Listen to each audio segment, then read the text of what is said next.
আজকে এটা শাবান মাসের দ্বিতীয় জুমা। আজকে আমাদের আলোচ্য বিষয় হচ্ছে শবে বারাত সম্পর্কে। কি সম্পর্কে ভাই?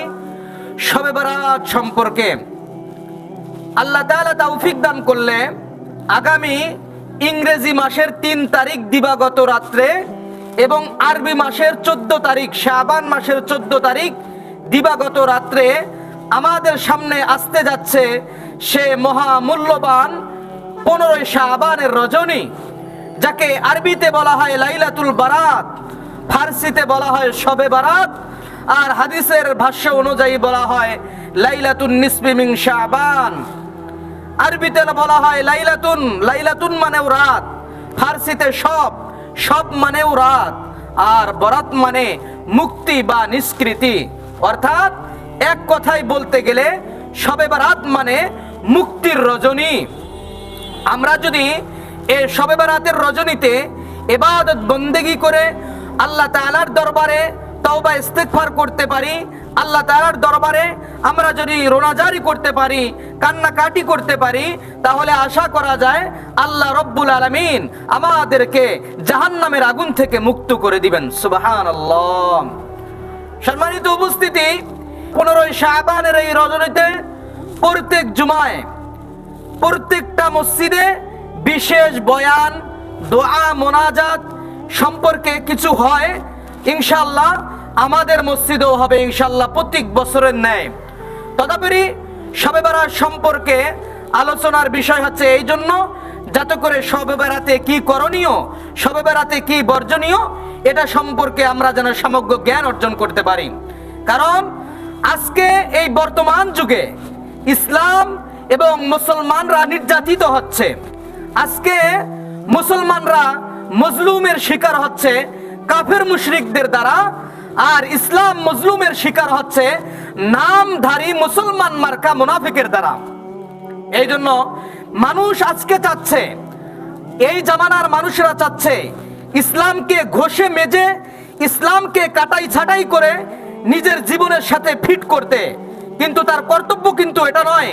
তার কর্তব্য হলো আমার নিজেকে ঘষে মেজে আমি নিজে সংশোধন হয়ে, আমি নিজে পুত ও পবিত্র হয়ে ইসলামকে আমার জীবনের সাথে আমাকে সেট করতে হবে। এটাই হলো আমাদের কর্তব্য। কিন্তু এখনকার জামানার মানুষরা এরা কি করতেছে? ইসলামকে কাইটা সাইটা, ইসলামের বিধানকে কেটে, ইসলামের বিধানকে ঘষে মেজে তারা তাদের জীবনের সাথে সেট করতে চাচ্ছে। যেমন এই যে সামনে আসছে রমজান মাস, এই রমজান মাসে তারাবি নামাজ, এই তারাবি নামাজকে আমরা ঘষে মেজে কাটাই ছাটাই করতেছি, কেটে ফেলতেছি। 20 রাকাত তারাবি নামাজ সুন্নতে মুআক্কাদা। কেউ যদি 20 রাকাত না পড়ে তাহলে সুন্নতে মুআক্কাদা তরক করলে যে গুনাহ হয় তার আমলনামায় সেই গুনাহ লিপিবদ্ধ করা হবে। তারা দাবি করতেছে যে তারাবি নামাজ 8 রাকাত। আচ্ছা ভাই, আপনাদের কথাই ধরলাম যে তারাবি নামাজ 8 রাকাত, ঠিক আছে, কিন্তু বাকি 12 রাকাত পড়লে ক্ষতি কি? কোনো ক্ষতি তো নাই। 12 রাকাত আপনি নফল হিসাবে পড়েন, আপনার ইস্তেরা সব থেকে যাবে। কিন্তু আপনি ডাইরেক্ট বলতেছেন যে 20 রাকাত তারাবি পড়া যাবে না, এটা তো হতে পারে না। এই জন্য প্রিয় উপস্থিতি, আমরা শরীয়তের বিধানগুলোকে আমরা ঘষে মেজে কাটাই ছাটাই করব না।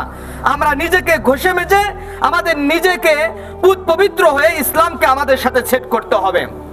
সম্মানিত উপস্থিতি, আমার মুখ্য আলোচনা হচ্ছে শবে বারাত সম্পর্কে। আমরা সর্বপ্রথম জানবো এই শবে বারাতের ফজিলত কি।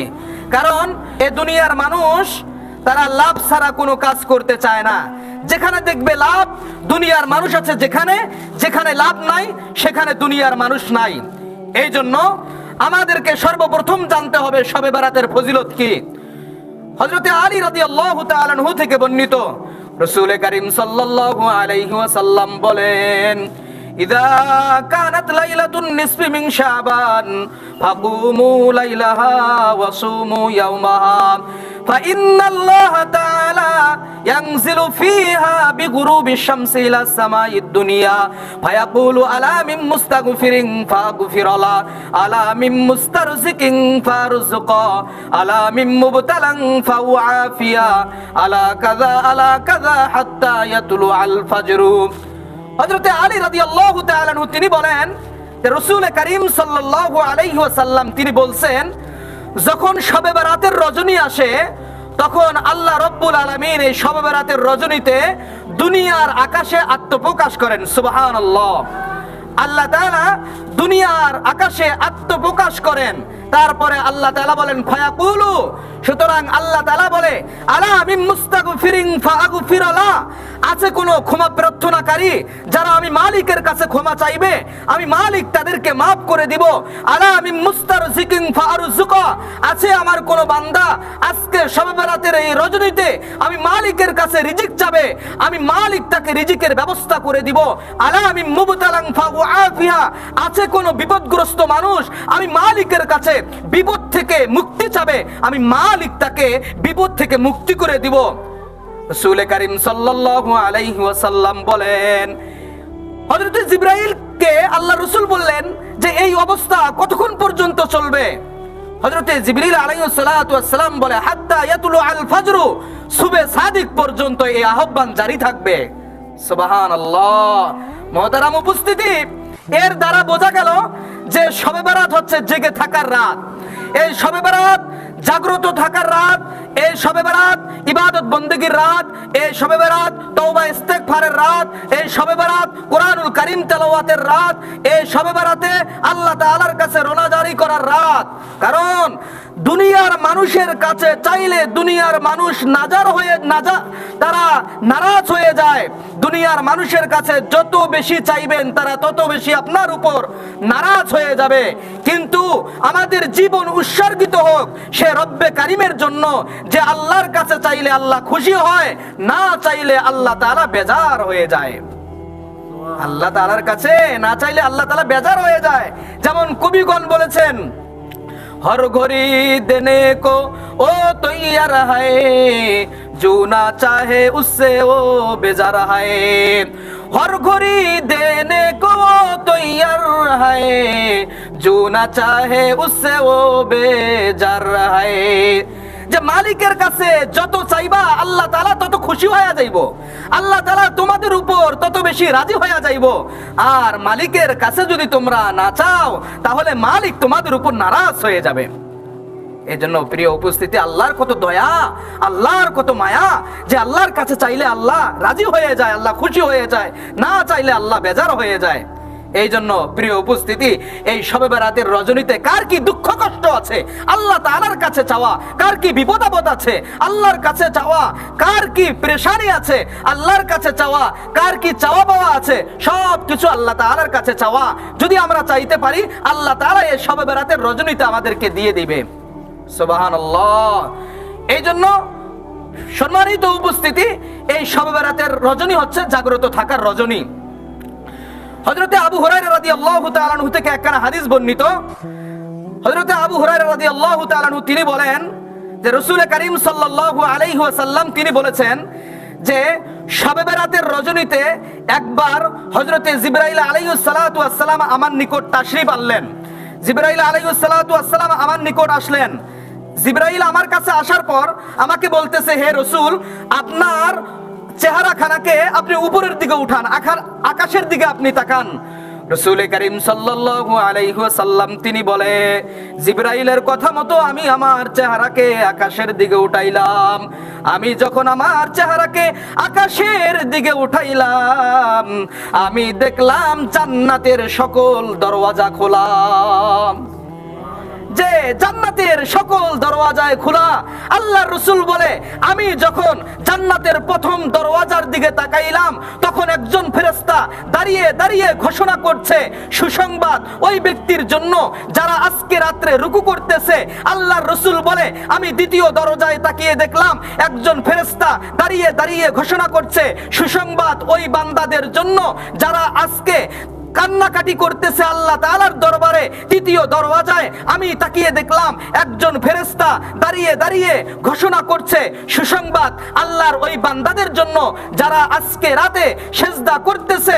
আল্লাহর রাসূল বলে, চতুর্থ দরওয়াজায় আমি তাকিয়ে দেখলাম একজন ফেরেশতা দাঁড়িয়ে দাঁড়িয়ে ঘোষণা করছে সুসংবাদ আল্লাহর ওই বান্দাদের জন্য যারা আজকে আল্লাহ তাআলার কাছে ক্ষমা চাচ্ছে। পঞ্চম নম্বর দরওয়াজায় আমি তাকিয়ে দেখলাম একজন ফেরেশতা ফেরেশতা দাঁড়িয়ে দাঁড়িয়ে ঘোষণা করছে সুসংবাদ, আজকে সকল মুসলমানের জন্য 6ম নাম্বার দরওয়াজায় আমি তাকিয়ে দেখলাম একজন ফেরেশতা দাঁড়িয়ে দাঁড়িয়ে ঘোষণা করছে সুসংবাদ ওই মানুষদের জন্য যারা আজকে আল্লাহর ভয়ে তারা আজকে রোনাজারি করতেছে। 7ম নাম্বার দরওয়াজায় আমি তাকিয়ে দেখলাম একজন ফেরেশতা দাঁড়িয়ে দাঁড়িয়ে ঘোষণা করছে সুসংবাদ ওই বান্দাদের জন্য যারা আজকে রাত্রে আল্লাহ তাআলার কাছে রিজিক চাচ্ছে। সুবহানাল্লাহ। মুহতারাম উপস্থিতি, আল্লাহ রাসূল জিবরাইলকে বললেন এই অবস্থা কতক্ষণ পর্যন্ত জারি থাকবে, কতক্ষণ পর্যন্ত আমরা চাইতে পারবো? হযরতে জিবরিল বলে যে সুবে সাদিক পর্যন্ত। তারপরে হযরতে জিবরাইল আলাইহিস সালাতু ওয়াস সালাম বলে ইয়া রাসূলুল্লাহ, শুধু তাই নয়, এই শবে বরাতের রজনীতে আল্লাহ তাআলা এত অধিক পরিমাণ মানুষদেরকে জাহান্নামের আগুন থেকে মুক্তি করে দিবে যে পরিমাণ পশম, যে পরিমাণ লোম বনু কালব গোত্রের বকরি এবং ভেড়ার গায়ে যত পশম আছে এই পশম সমপরিমাণ লোকদেরকে আল্লাহ তাআলা জাহান্নামের আগুন থেকে এই রাত্রে মুক্ত করে দিবেন। সুবহানাল্লাহ। সম্মানিত উপস্থিতি, তৎকালীন আরবের প্রত্যেকটা গোত্রই তারা ভেড়া বা বকরি পালন করত। এই যে আমরা যে আমাদের বাড়িতে ছাগল টাগল পুষি না, তো তৎকালীন আরবের মানুষ তারা তাদের বাড়িতে ভেড়া পুষত, ছাগল পুষত, যে এক একটা গোত্র তারা 20,000 করে বকরি বা ভেড়া পালছে। এক একটা গোত্র। একটা মানুষকে যদি বলা হয় যে আপনি একটা বকরির শরীরে কত পশম আছে একটু গণনা করেন, ও কি রাজি হবে? ও বলবে না, এটা তো অসম্ভব, এটা অগণিত পশমে ঘেরা একটা বকরির শরীর, এটা গণনা করা যাবে না। তো আল্লাহ তাআলা বলছে যে বনি কালব গোত্রের যত বকরি আছে, এই বকরিগুলোর যত লোম আছে, এই লোম সমপরিমাণ লোকদেরকে আল্লাহ তাআলা এই রাত্রে জাহান্নামের আগুন থেকে মুক্ত করে দেন। কিন্তু 8 শ্রেণীর লোককে এই রাত্রেও আল্লাহ তাআলা মুক্ত করে দিবেন না। কয় শ্রেণীর লোক? 8 শ্রেণীর মানুষকে আল্লাহ তাআলা এই রাত্রে দোয়া করবে, কিন্তু তাদের দোয়া কবুল হবে না। 1 নাম্বার মুশরিক, যারা আল্লাহ তাআলার সাথে শরীক করে। 2 নাম্বার হচ্ছে জাদুকর, যারা জাদু করে। 3 নাম্বার মদ পানকারী, যারা মদ খায়। 4 নাম্বার হচ্ছে সুদখোর, যারা সুদ খায়। 5 নাম্বার পিতামাতার অবাধ্য সন্তান। 6 নাম্বার বেবিচারী। 7 নাম্বার হিংসুক। 8 নাম্বার যে 8 নাম্বারটা স্মরণ আসতেছে না। তো এইরকম ভাবে আল্লাহ তাআলা এই যে 8 শ্রেণীর মানুষদেরকে আল্লাহ তাআলা এই রাত্রে জাহান্নামের আগুন থেকে তাদেরকে মুক্তি দিবেন না, তাদের দোয়া আল্লাহ তাআলা কবুল করবে না। এই জন্য সম্মানিত উপস্থিতি, এই রাতে আল্লাহ তাআলার কাছে চাওয়া। 8 নাম্বার হচ্ছে যে আত্মীয়তার সম্পর্ক ছিন্নকারী, যারা আত্মীয়তার সম্পর্ক ছিন্ন করে তাদের দোয়া আল্লাহ তাআলা এই রাত্রে কবুল করবে না। এখন আমরা জানবো যে এই রাতে আল্লাহ রাসূল কি কি আমল করছে, আমাদের জানার দরকার আছে না? এই রাত্রে আল্লাহ রাসূল এই রাত্রে কি কি আমল করছে, যে রাসূল করিম সাল্লাল্লাহু আলাইহি ওয়াসাল্লাম থেকে এই শাবান মাসের 15 তারিখের রজনীতে, শবে বরাতের রজনীতে 3টি আমল প্রমাণিত। কয়টি আমল? 3টি আমল প্রমাণিত। 1 নাম্বার কবর জিয়ারত করা। 2 নাম্বার রাত জেগে ইবাদত করা। 3 নাম্বার হচ্ছে পরের দিন রোজা রাখা। এই 3টি আমল আল্লাহর রাসূল থেকে প্রমাণিত। আম্মা জান আয়েশা সিদ্দিকা রাদিয়াল্লাহু তাআলা আনহা তিনি বলেন, একবার 15 শাবানের রজনীতে রাসূল করিম সাল্লাল্লাহু আলাইহি ওয়াসাল্লামের পালা ছিল আমার কাছে আসার। যে একবার 15 শাবানের রজনীতে আল্লাহ রাসূলের পালা ছিল আমার কাছে আসার। অর্থাৎ রাসূল করিম সাল্লাল্লাহু আলাইহি ওয়াসাল্লাম প্রত্যেক রাত্রে ফরজ নফল তাহাজ্জুদের পাশাপাশি তিনি স্ত্রীদেরকে সময় দিতেন। স্ত্রীদের তো একটা হক আছে, স্ত্রীদেরকে তিনি সময় দিতেন। তো আম্মা জান আয়েশা সিদ্দিকা রাদিয়াল্লাহু তাআলা আনহা তিনি বলেন, 15 শাবানের রজনীতে আমার পালা ছিল। রাসূল করিম সাল্লাল্লাহু আলাইহি ওয়াসাল্লাম যখন আমার ঘরে প্রবেশ করলেন, ঘরে প্রবেশ করে তার পাঞ্জাবিটা, তার কাপড় চোপড় তিনি খোলা শুরু করে দিলেন। খুলতে না খুলতেই তার পাঞ্জাবি এবং কাপড় চোপড়গুলো তিনি আবার পরিধান করলেন। আল্লাহ রাসূল কাপড় খুললেন, খুলতে না খুলতেই কি যেন মনে করে আবার কাপড় পরিধান করলেন। আম্মা জান আয়েশা সিদ্দিকা রাদিয়াল্লাহু তাআলা আনহা বলেন, আমার অন্তরে একটু চোট লেগে গেল। আম্মা জান আয়েশা বলে, আমার অন্তরে একটু চোট লেগে গেল যে রাসূল না জানি আমার ঘর থেকে বের হয়ে আমার অন্য সতীনদের ঘরে মনে হয়ে গেছে। আম্মা জান আয়েশা সিদ্দিকা রাদিয়াল্লাহু তাআলা আনহা তিনি বলেন যে আমি মনে করলাম যে আমার অন্য সতীনের ঘরে গেছে। আম্মা জান আয়েশা বলে যে আমি আমার ঘর থেকে বের হয়ে আমার সকল সতীনের ঘর আমি তাল্লাশি চালালাম, কিন্তু দেখলাম কোন ঘরে আল্লাহর রাসূল নাই। যাইতে যাইতে এমন এক সময় আমার দৃষ্টি পড়ে গেল জান্নাতুল বাকিতে। জান্নাতুল বাকি বলা হয় মদিনায় মুসলমানদের কবর। এই মদিনায় মুসলমানদের কবরস্থানে গিয়া আল্লাহর রাসূল ওই কবরবাসী ওই মুসলমানদের জন্য আল্লাহর রাসূল কবর জিয়ারত করছে এবং দোয়া করছে।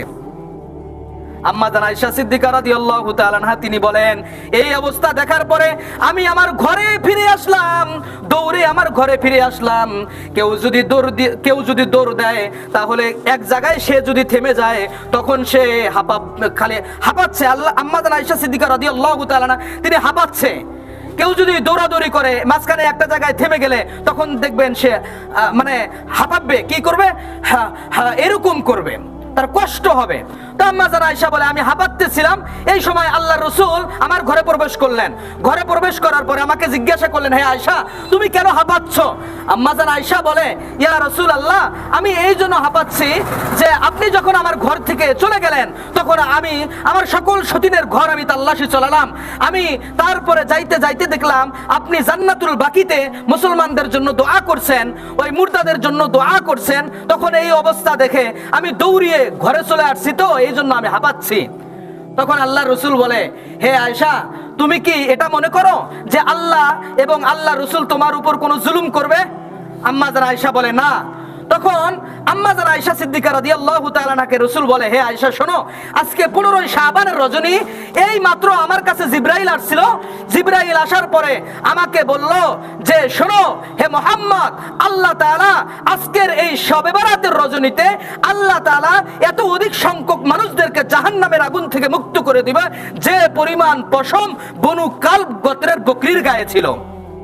হে আয়েশা শোনো, তুমি কি আজকে রাত্রে আমাকে ইবাদত করার অনুমতি দিবে? এখন আমাদের একটা প্রশ্ন হতে পারে যে আল্লাহ রাসূল কি কারো কাছে অনুমতি নিয়ে ইবাদত করছে নাকি? না না, কারো কাছে অনুমতি নিয়ে তিনি ইবাদত করেন নাই, কিন্তু সে রাতে এই জন্য অনুমতি নিচ্ছে যে এই রাত জাগ্রত থাকার রাত। এই রাত্রে অন্যান্য রাত্রের মতো এই রাতটা নয়, এই রাত্রে বেশি করে জাগ্রত থেকে আল্লাহর ইবাদত করতে হবে। হতে পারে যে স্ত্রীর হকটা নষ্ট হয়ে যাওয়ার আশঙ্কা আছে, এই জন্য স্ত্রীর কাছে অনুমতি চাইলেন যে আয়েশা তুমি কি আমাকে অনুমতি দিবা ইবাদত করার? আম্মা জান আয়েশা বললেন, হ্যাঁ, কেনই বা আপনাকে আমি অনুমতি দিব না। তখন আল্লাহ রাসূল তিনি নামাজে চলে গেলেন, নামাজ পড়লেন এবং সিজদায় চলে গেলেন। সিজদায় এত দীর্ঘক্ষণ তিনি কাটাইছেন। আম্মা জান আয়েশা বলে যে আমি মনে করলাম না জানি রাসূলের ইন্তেকাল হয়ে গেছে। রাসূল সিজদায় এত দীর্ঘক্ষণ রয়েছে, না জানি আমি মনে করছি রাসূলের ইন্তেকাল হয়ে গেছে। আম্মা জান আয়েশা বলে তখন আমি কি করলাম, আমার হাত দ্বারা রাসূলের পায়ের তালুতে আমি একটু নাড়া দিলাম, আমি একটু স্পর্শ করলাম। যখন আমি স্পর্শ করলাম তখন রাসূলের পাউটা একটু নড়ে উঠলো। তখন আমি বুঝলাম যে রাসূল জীবিত আছে, মরে নাই। আল্লাহু আকবার। আল্লাহ রাসূলের আগে পিছনের সমস্ত গুনাহ আল্লাহ তাআলা মাফ করে দিয়েছে। তার এই অবস্থা। আর শবে বরাত আসলে আমরা হয়ে যাই হালুয়া রুটির পাগল পারা। শবে বরাত আসলে আমরা হয়ে যাই হালুয়া রুটির পাগল পারা। এই শবে বরাতে আমরা মনে করি যে মহিলাদের কাজ হচ্ছে হালুয়া রুটি বানানো, এবং যারা মধ্যবয়সী মানুষ আছে তাদের কাজ হচ্ছে এই হালুয়া রুটিগুলোকে একটা পাত্রের মধ্যে নিয়ে মসজিদে দেওয়া, গ্রামে গঞ্জে প্রত্যেকটা বাড়িতে এই হালুয়া রুটি বিতরণ করা। আর আমরা মনে করি এই শবে বরাত আসলে ছোট বাচ্চাদের কাজ হচ্ছে রাস্তা ঘাটে, বাড়ির অলিতে গলিতে, গ্রামে গঞ্জে পটকাবাজি করা, বোমবাস্ট করা। এর নাম শবে বরাত নয়। এই শবে বরাত আসলে আমার আম্মা জানদের হালুয়া রুটি বানাইতে বানাইতে তাদের হাতে ফোসকা পড়ে যায়, তাদের হাতে ফোসকা পড়ে যায়। রাত যখন হালুয়া রুটি বানাইতে বানাইতে রাত যখন অনেক দীর্ঘ হয়ে যায় তখন তারা ক্লান্তিতে ঘুম দিয়ে দেয়। ফজরের পর ওঠে, কয় কালকে রাত্রে শবে বরাত পালন করছি। আরে বাবা, এর নাম শবে বরাত নয়। এ সব কিছু হচ্ছে ইহুদি নাসারাদের কালচার, এ সব কিছু হচ্ছে অপসংস্কৃতি। এই অপসংস্কৃতিকে আমাদের আঁকড়ে ধরা যাবে না, আমাদের আঁকড়ে ধরতে হবে রাসূলের উসওয়ায়ে হাসানা। রাসূল যেভাবে জীবন যাপন করছে, রাসূলের জীবন যাপন অনুযায়ী আমাদেরকে জীবন যাপন করতে হবে। সম্মানিত উপস্থিতি, এই হালুয়া রুটি কোথা থেকে আসছে জানেন? এই হালুয়া রুটি আসছে শিয়া সংস্কৃতি থেকে। শিয়াদের 12তম ইমাম, তাদের 12তম ইমামের নাম হচ্ছে ইমামুল গায়েব। ইমাম গায়েবের জন্মদিন হিসাবে এই শিয়ারা তারা ওই দিনে হালুয়া রুটি বানাইছে। এই হালুয়া রুটির প্রথা আমাদের পর্যন্ত পৌঁছে আসছে। আজকে আমরা এই শিয়াদের এই কাজটা আমরা আঁকড়ে ধরে আছি, এই জন্য এটাকে বর্জন করা। তারপরে এই যে ছোট বাচ্চারা যে পটকা বাজায়, এই পটকা কোত্থেকে আসছে? এই পটকা এসেছে হিন্দুদের হোলির দিন থেকে। এই হিন্দুরা হোলির দিন আসলে তারা পটকা বাজি করে। যারা আজকে আমাদের মুসলমান ভাইয়েরা, যারা আজকে এই মুসলমানের ছোট ছোট সন্তানরা, এরা আজকে পটকা বাজাচ্ছে, এটা হচ্ছে হিন্দুদের হোলির সংস্কৃতি। এই জন্য এই অপসংস্কৃতিগুলোকে আমাদের আঁকড়ে ধরা যাবে না। আল্লাহ তাআলা আমাদের তৌফিক দান করেন। আমরা শবে বরাতে রোজা রাখবো, আমরা আগামী মঙ্গলবারে রাত্রে ভাত খাবো, বুধবারে রোজা দিব। আল্লাহ তাআলা আমাদের সকলকে তৌফিক দান করেন। সকলে বলি আল্লাহুম্মা আমিন। ওয়া আখিরু দাওয়াহুম আলহামদুলিল্লাহি রাব্বিল আলামিন। আসসালামু আলাইকুম ওয়া রাহমাতুল্লাহি ওয়া বারাকাতুহু। আমরা যারা সুন্নত পড়িনি সকলে 4 রাকাত সুন্নত পড়ে নেই।